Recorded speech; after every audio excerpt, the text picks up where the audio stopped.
Background में आप लोगों को वर्ल्ड ट्रेड सेंटर और मैनहट्टन नज़र आ रहा है। ये ईस्टर्न रिवर पे बना है। अस्सलाम वालेकुम। रोशनी जा रही है और अंधेरा हो रहा है, नज़ारा और भी प्यारा। आप शायद आपको स्टैच्यू ऑफ लिबर्टी भी नजर आए अगर आप उसको जूम करके देखें, वो सामने बिल्कुल बिल्डिंग के साथ ही नजर शादी का जोड़ा है और यहाँ पे आके वो लगाए हुए होते हैं जिस तरह यहाँ पे वीडियोस बनाते हैं। मेरे ख्याल में ये लगा नहीं सकते जब तक कि आपके पास वेंडर लाइसेंस ना हो। और राना सुबान साहब ने अफगानिस्तान में भी जो है वो मिशन पे रहे हैं, वहाँ पे अमेरिकन मिलिट्री में हैं। ये कितने स्टॉल आप लोगों ने लगाए हुए हैं यहाँ पे? काफी अच्छी सेल कर लेते हैं क्योंकि ये अपना ये $3 है ईच। जो Financial ग्रीन district। टॉप वाली बिल्डिंग आपको नजर जूम करें तो इसमें नाम लिखे हुए आपको नजर आएंगे। इसमें ज्यादातर आर्टिस्ट लोग रहते हैं। ब्लू और लाल में नजर आ रही है वो एम्पायर स्टेट बिल्डिंग है। सही। Dangerous area the Brooklyn is. Giuliani ने मेयरशिप संभाली है तो उसके बाद उन्होंने क्राइम पे बड़ा कंट्रोल किया। अस्सलाम वालेकुम जी नाज़रीन, आज एक मुख्तसर सा व्लॉग बनाते हैं ब्रुकलिन ब्रिज पे। ये बिल्कुल सामने आप लोगों को नज़र आ रहा है, this is a Brooklyn bridge. और पीछे में इसके बैकग्राउंड में आप लोगों को वर्ल्ड ट्रेड सेंटर और मैनहट्टन नज़र आ रहा है। और ये इसके बिल्कुल साथ में मैनहट्टन ब्रिज है जो ब्रुकलिन और मैनहट्टन को कनेक्ट करते हैं, दोनों ब्रिज। हिस्टोरिकल सिग्निफिकेंस के हवाले से अगर बात की जाए तो Manhattan bridge is a popular historical cultural site.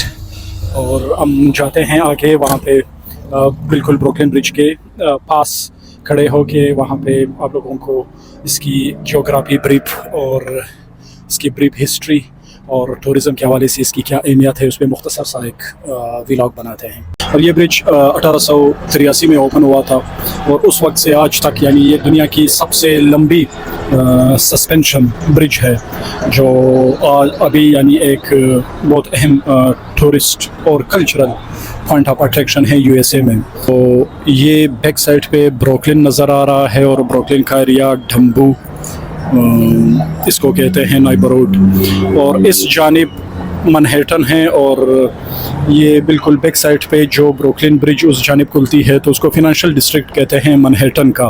Background में आप लोगों को वर्ल्ड ट्रेड सेंटर और मैनहट्टन नज़र आ रहा है। तो आगे चलते हैं, ब्रीफली आप लोगों को यहाँ पे जो एक्टिविटीज़ होती है कल्चरल और इकोनॉमिक उनके बारे में भी ब्रीफ एक वो कमेंट्री करते हैं और लोगों से भी इंटरव्यू लेते हैं। बीच में पेडेस्ट्रियन वे है और साइड पे ट्रैफिक चलती है।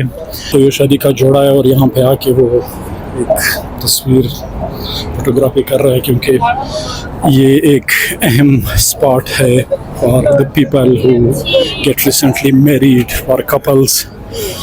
यहाँ पे आके वो क्योंकि ये एक सिंबल भी बन चुका है, यूएस कल्चर एक सेंसेशन बन चुका है टूरिज़म कल्चर में पूरे यूनाइटेड स्टेट ऑफ अमेरिका में। यानी जब आप यूनाइटेड स्टेट ऑफ अमेरिका आते हैं तो आपको लाजमी ब्रुकलिन ब्रिज देखना पड़ेगा क्योंकि it is one of the top 10 tourist attraction. और ये ईस्टर्न रिवर पे बना है। ईस्टर्न रिवर मैनहट्टन और ब्रुकलिन के बीच मैं मैप में भी दिखाने की कोशिश करूँगा। उनके बीच एक रिवर है जो मैनहट्टन और ब्रुकलिन को अलग करती है। तो लोगों ने स्टॉल लगाए हुए होते हैं जिस तरह यहाँ पे वीडियोस बनाते हैं। मेरे ख्याल में $20 लेते हैं बीच पे, इस पे खड़े हो के आप ये बिल्कुल घूमता है और आपको वीडियो बना के दे देते हैं। आई एम श्योर कि ये पर डे 300 से $500 कमाते होंगे।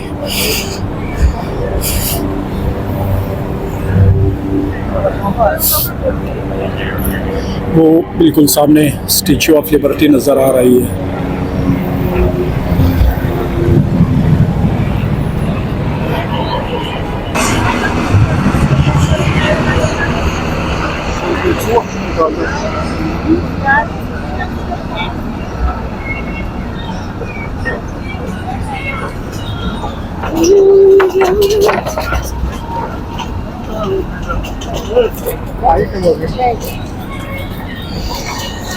बैकग्राउंड में आप लोगों को वर्ल्ड ट्रेड सेंटर नज़र आ रहा है। जो नया वर्ल्ड ट्रेड सेंटर बना इसको वन वर्ल्ड ट्रेड सेंटर का नाम दिया गया।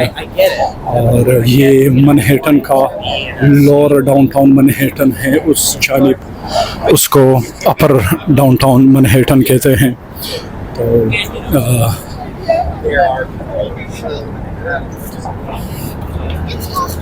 तो यहाँ पे लोग ऑन द स्पॉट फोटोग्राफी करते हैं और उसी वक्त उसको फ्रेम में और प्रिंट करवा के भी दे देते हैं।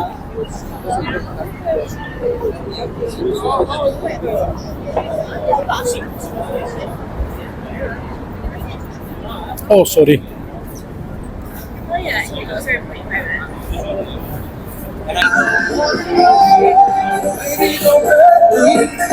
यहाँ पे उन्होंने ताले लगे हुए हैं, तो यहाँ पे भी जो भी कपल्स आते हैं वो बतौर निशानी अपना नाम इस पे लिख के और ताला यहाँ पे लगा लेते हैं बतौर यादगार।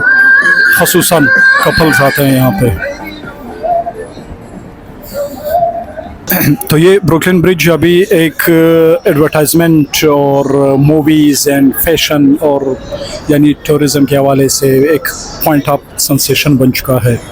जितने भी यहाँ पे न्यूयॉर्क में एडवर्टाइजमेंट एजेंसीज़ है, पेंटिंग आर्ट, उसमें ब्रुकलिन ब्रिज की तस्वीर कहीं ना कहीं आपको नज़र आएगी। तो ये इसी से रिलेटेड पेंटिंग्स है और फ़रोख्त यहाँ पे टूरिस्ट आके ख़रीदते हैं इनको। अस्सलाम वालेकुम। राना सुभान। तो इस वक्त हमारे साथ हैं मेरे प्यारे दोस्त राना सुभान। राना सुभान जो है वो वेटरन हैं और इसके पास यहाँ पे लाइसेंस होते हैं। जो ये इस तरह वेंडर उन्होंने स्टॉल लगाए हुए होते हैं। हर कोई नहीं लगा सकता क्योंकि अमेरिका में हर चीज़ बहुत ही अच्छी तरह से रेगुलेटेड है।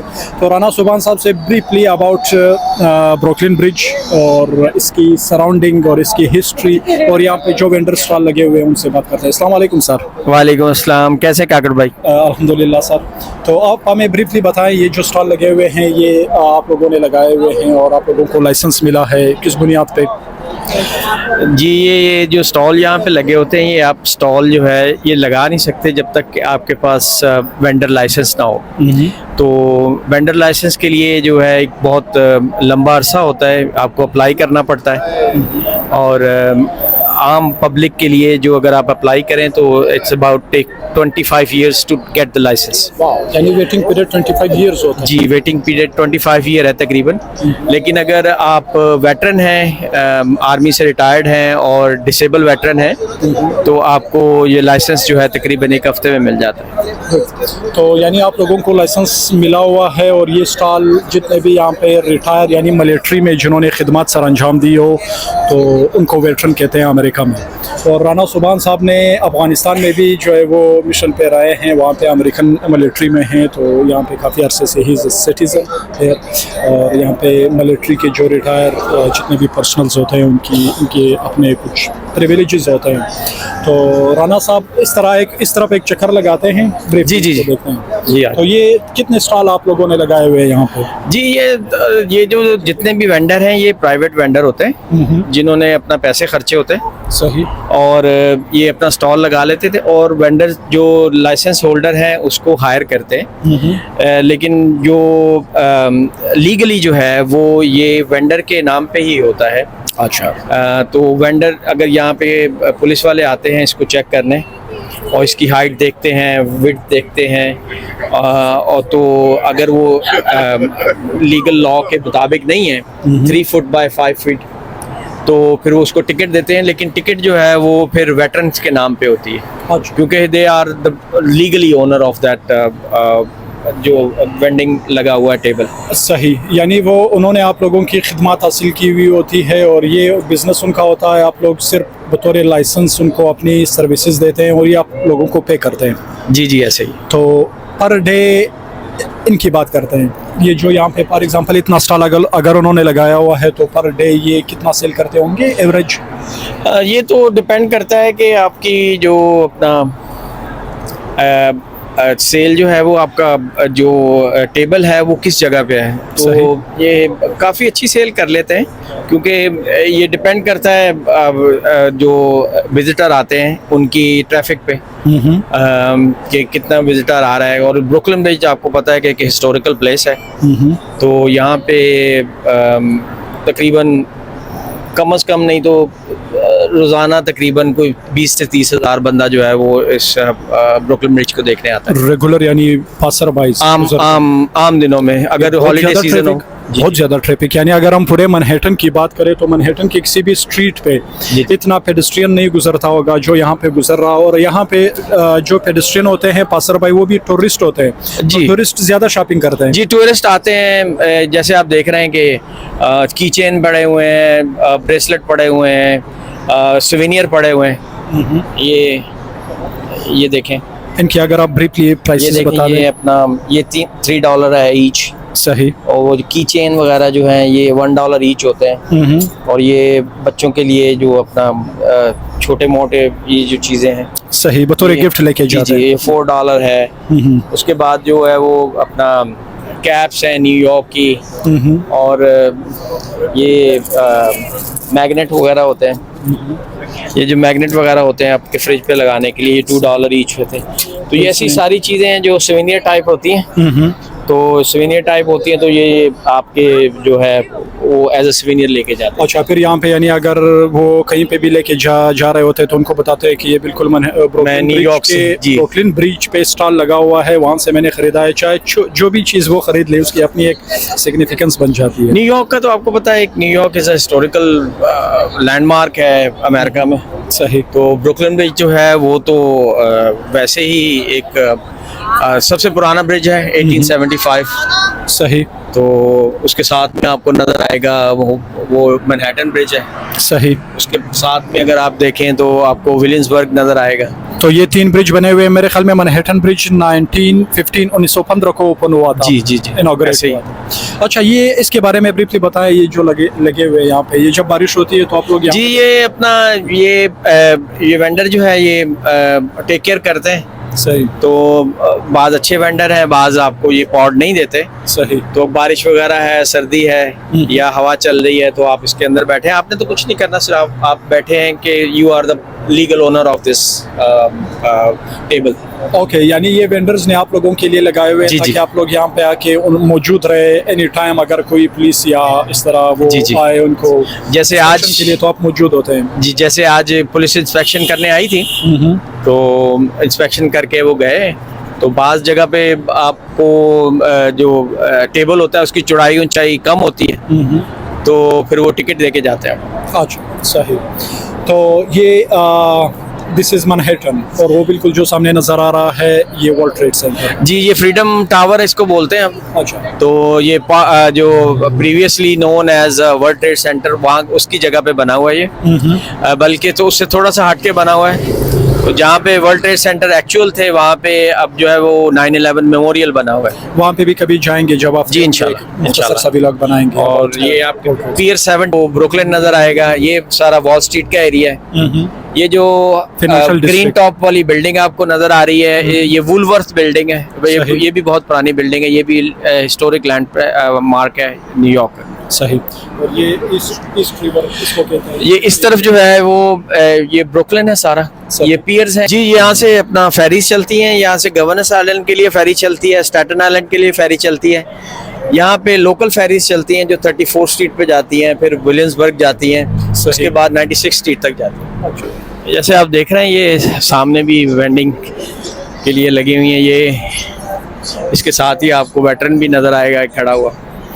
अच्छा, तो अमेरिका में सारे businesses are very well regulated. यहाँ पे आपको उनका जो सिस्टम है फिनांसिस का अमेरिका का, यानी अगर आपने किसी स्टेट की कामयाबी देखनी है तो देखें कि उनका फिनेंशियल सिस्टम कितना वेल रेगुलेटेड है। तो यहाँ पे कोई भी इस तरह का आके स्टॉल नहीं लगा सकता। और स्टॉल लगाने के लिए जिस तरह राना साहब ने बताया कि लाइसेंस लेना पड़ता है, और अभी लाइसेंस में यानी वो लाइसेंस इशू कर रहे हैं, लेकिन बहुत ज़्यादा वेट पीरियड है। अगर मैं अप्लाई करना चाहूँ तो शायद मुझे 10 साल तक इंतज़ार करना पड़े, 21 साल तक। तो जो वेटरन्स होते हैं उनको वो लाइसेंस जल्दी दे देते हैं, उनका अपना कोटा होता है। तो राना साहब वेटरन हैं और उनको लाइसेंस मिला है, और यहाँ पे जितने भी स्टॉल है वो लगा सकता है। वो उसने खुद स्टॉल नहीं लगाए हुए, राना साहब सिर्फ यहाँ पे आते हैं लीगली उनके नाम पे, बाकी उन्होंने आउटसोर्स किया है इन स्टॉल्स को, जो लोग यहाँ पे उन्होंने स्टॉल लगाए हुए हैं। तो यहाँ पे और भी बहुत सी एक्टिविटीज़ होती है। एक तो स्टॉल होते हैं, और दूसरी तरफ यहाँ पे अभी मैं आ रहा था तो कैमरे लगे हुए हैं, उन कैमरों से लोगों की वीडियोग्राफी बनाते हैं, यहाँ पे टूरिस्ट आते हैं। अच्छा, और यहाँ पे ये थाले भी लगाए हुए हैं उन्होंने। जी, ये एक ट्रेडिशन है इनकी, जो लव बर्ड्स होते हैं अच्छा, तो वो अपने नाम और अपने लव बर्ड का नाम, जो उनका लवर होते हैं उनका नाम लिख के, तो ये जो अपना इनकी ट्रेडिशन है कि ये किसी भी ब्रिज पे जो है वो ताले को लॉक कर देते हैं। ये सिर्फ अमेरिकन ट्रेडिशन है या? ये मैक्सिकन और अमेरिकन ट्रेडिशन। ओके, मैक्सिकन, सही। तो आपको काफ़ी सारे ताले नज़र आएंगे और हार्ट शेप के भी ताले आपको नज़र आएंगे। तो इसके ऊपर अगर आप गौर से अगर इस पे अपना जूम करें तो इस पे नाम लिखे हुए आपको नज़र आएंगे।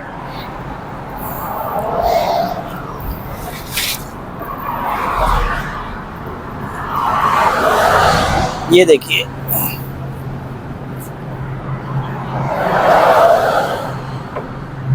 अच्छा, तो ये ताले भी यहाँ पे फरोख्त होते हैं, ये भी एक बिजनेस है? जी जी, ये अपना बस ये एक ट्रेडिशन है कि जब तक ताला बंद रहेगा आपकी जो लव लाइफ है वो आपकी अच्छी रहेगी, बॉन्ड कायम रहेगी, बॉन्ड, सही। तो ये अभी हम उस वक्त आए जब बिल्कुल दिन का नज़ारा, रोशनी में भी हमने ब्रुकलिन ब्रिज देखा, और अभी अंधेरा भी हो रहा है, अंधेरे में भी देखेंगे। अंधेरे में मैनहट्टन का नज़ारा बहुत प्यारा होता है। तो मैनहट्टन यानी यहाँ से जब आप मैनहट्टन देखेंगे तो जिस तरह आपको नज़र आ रहा है अभी, लाइट आहिस्ता आहिस्ता, ये अगर आप इस तरफ देखें तो वो जो बिल्डिंग आपको ब्लू और लाल में नज़र आ रही है वो जो फेमस एम्पायर स्टेट बिल्डिंग है। सही।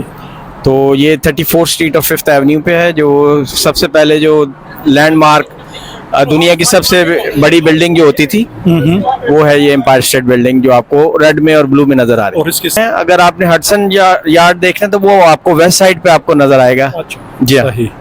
वो आपको वो नजर आ रही है जिसके ऊपर एक लाइट जल रही है वाइट सी। बिल्कुल बिल्कुल, जी, वो हडसन यार्ड की बिल्डिंग है वो। सही, बिल्कुल सेम स्ट्रक्चर, तकरीबन सेम है। तो उस तरफ सेंट्रल पार्क भी है बिल्कुल उसके पीछे, जो बिल्डिंग्स नजर जी, उनके बिल्कुल बैक साइड पे अगर आप 59 आपको ये एक और वाइट सी नजर आ रही होगी जिसके ऊपर काफी सारी वाइट बनी हुई है। यस, ये क्राइसलर बिल्डिंग है जो 42nd स्ट्रीट पे और पार्क एवेन्यू के पास है, क्राइस्ट, लेक्सिंगटन एवेन्यू पे। सही। जी,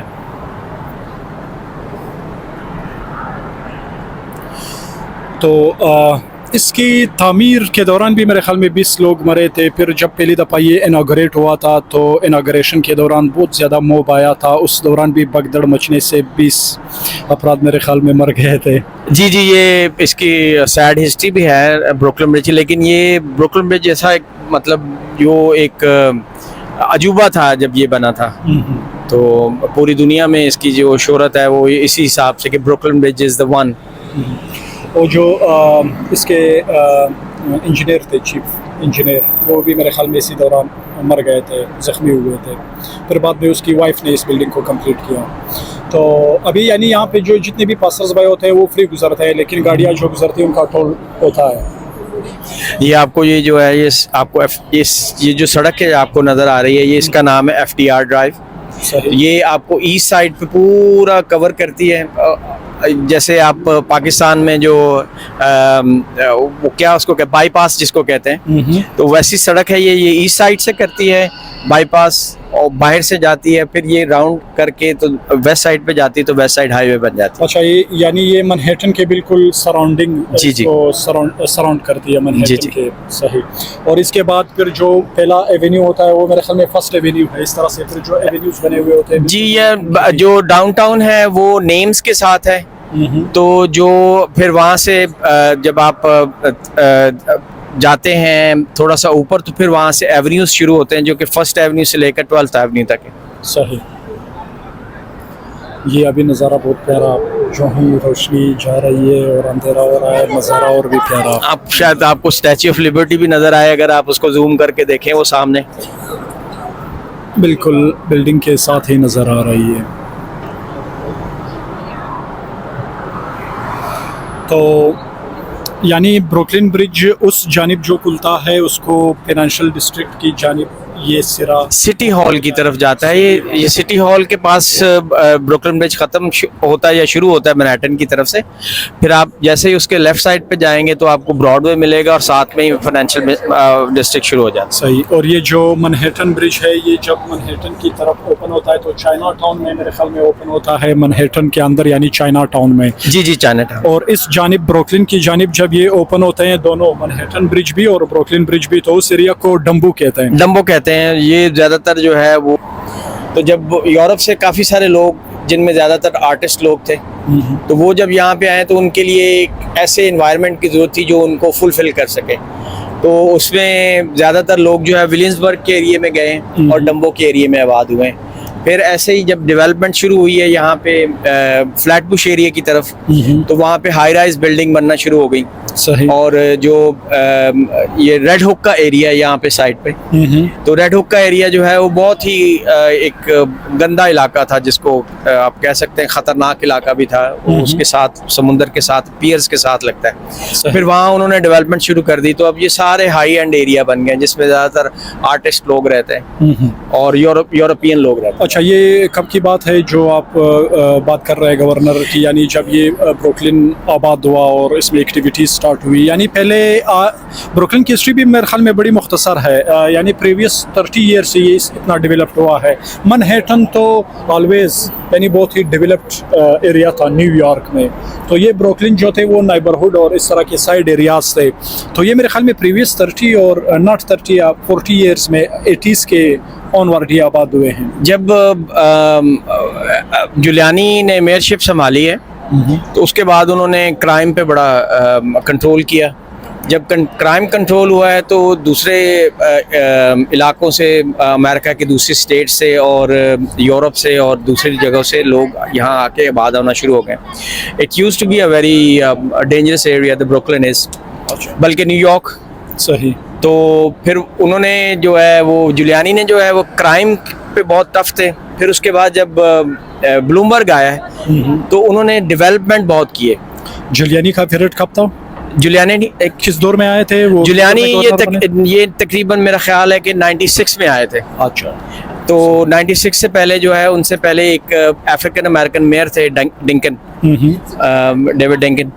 तो उनका एक ही टर्म रहा। सही। वो डेमोक्रेट थे। तो फिर उसके बाद जो है जुलियानी वो रिपब्लिकन थे। वो 8 साल रहे हैं। उन्होंने क्राइम पे बहुत कंट्रोल किया, खुसूसन जो फाइनेंशियल क्राइम थे वॉल स्ट्रीट के, उस पर बहुत कंट्रोल किया। अच्छा। I was landed in United state in 1995। तो ये वही एरा है जिसका मैं मतलब अपना चश्मदीद गवाह हूँ। जुलियानी जब मेयर बने 1995 में, तो वो पीरियड एक ट्रांसफॉर्मेशन पीरियड हम कह सकते हैं न्यूयॉर्क सिटी का और ख़ुसूसन ब्रुकलिन का। जुलियानी के आने के बाद यहाँ पे यानी फिनेंशियल क्राइम्स और इसी तरह के जो जितने भी सोशल क्राइम्स और आम डे टू डे क्राइम्स थे, उन्होंने बहुत ही अच्छी तरह से इनको कंट्रोल किया। और ख़ुसूसन ब्रुकलिन जो ट्रांसफॉर्म हुआ वो जुलियानी के पीरियड में ट्रांसफॉर्म हुआ आफ्टर 1995। मैनहट्टन तो हमेशा ही से ये इसका पुराना नाम न्यू एम्स्टर्डम था, तो हमेशा ही से एक बहुत ही फिनेंशियल हब रहा है।